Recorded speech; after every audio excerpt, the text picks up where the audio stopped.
Oi, gente linda deste canal. Hoje eu tô aqui para conversar com vocês um assunto que eu já queria conversar há algum tempo, só que eu ainda não tinha tido a oportunidade, que é o quê? Dicas de como você vai criar, de como você cria um personagem infantil. Eu trouxe aqui algumas dicas, certo? Eu acho que muita gente tem dificuldade. A gente tá vendo aí a moda agora dos livros para colorir, tudo Bob Goods, né, e tudo. As pessoas pintando uns personagens que são bem simples e bem fofinhos. Mas eu não sei se algumas pessoas já tiveram essa coisa de e se eu criasse o meu? Bom, eu trouxe aqui algumas dicas, né? Anotei algumas dicas aqui no papel para apresentar aqui do meu lado, para dar para vocês, que é o que? Eu criei um universo enorme já de personagens infantis, certo? Já bem grande. E esse universo que eu criei, eu utilizei algumas dessas dicas que eu trouxe para vocês hoje, certo? Que é o que? A primeira dica que eu dou para vocês é: se você for criar um personagem cuti-cuti, como eu acho que é a maioria da minha audiência aqui, a dica que eu dou para você é: use formas arredondadas, certo? Como assim formas arredondadas? Use cabeças arredondadas, orelhas arredondadas. Para quê? Porque isso dá ideia de inocência para o seu desenho, certo? Você passa uma ideia de inocência para o desenho que você está fazendo, certo?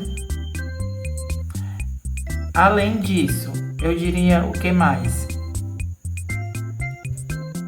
Você pode usar também formas de balão ou de gota, mas perceba que essas formas sempre elas serão formas arredondadas, entendeu? Porque elas vão nessa pegada da inocência que eu falei para vocês, certo? Então, geralmente elas precisam seguir essa questão de serem formas arredondadas, certo? Além disso, o que mais? Você vai pensar nas proporções do seu desenho. Por exemplo, aqui eu tenho uma cabeça feita, certo? Ó, uma cabeça feita, eu medi aqui, deu uma cabeça. Você vai pensar na proporção de quê? De no máximo 2 cabeças de proporção para você chegar no final do seu personagem, nos pezinhos do personagem, ou no máximo 2 cabeças e meia, certo? Eu utilizo nos meus uma cabeça. Duas cabeças e meia para todo o desenho.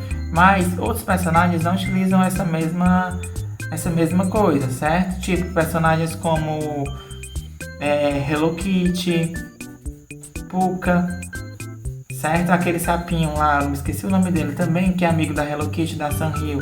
Ele também não usa essa mesma proporção. Já é uma proporção diferente. Então você pode utilizar a proporção menor, que é 2 cabeças, ou a proporção maior, certo? Aí é uma escolha pessoal sua, tá ok? Você que vai escolher isso. Se você quiser um personagem mais cuti-cuti, você faz com 2 cabeças e meia. Se você quiser um personagem menos cuti-cuti, você faz um personagem que seja só 2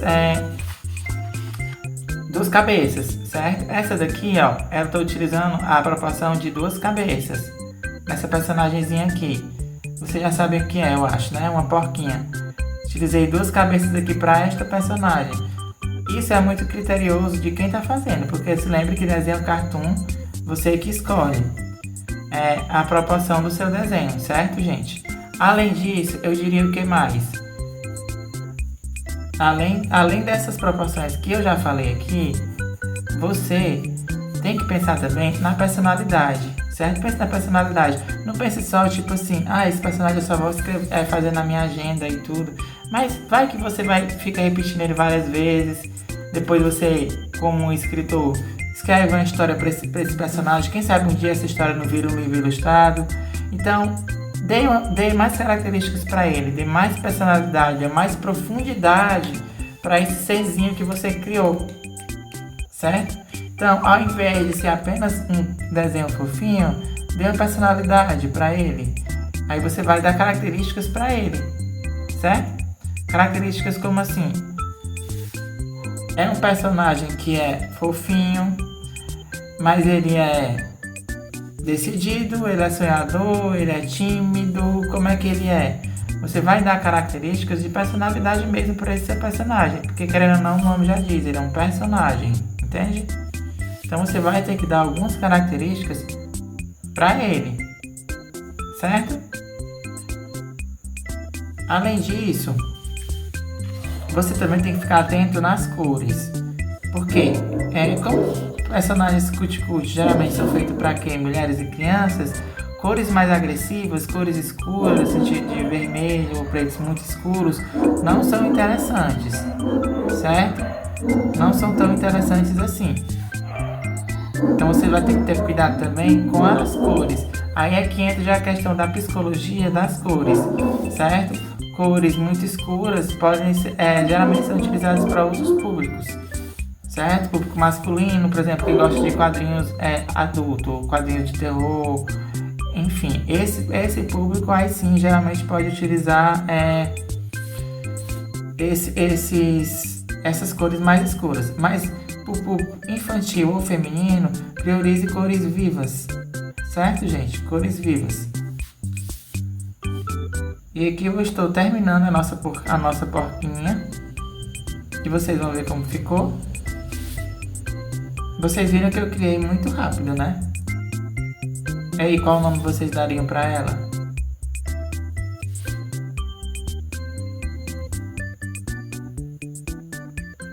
Ela ainda não tem nome, gente. Pode falar nos comentários que a gente dá um nome pra ela. Pois é, as dicas foram essas.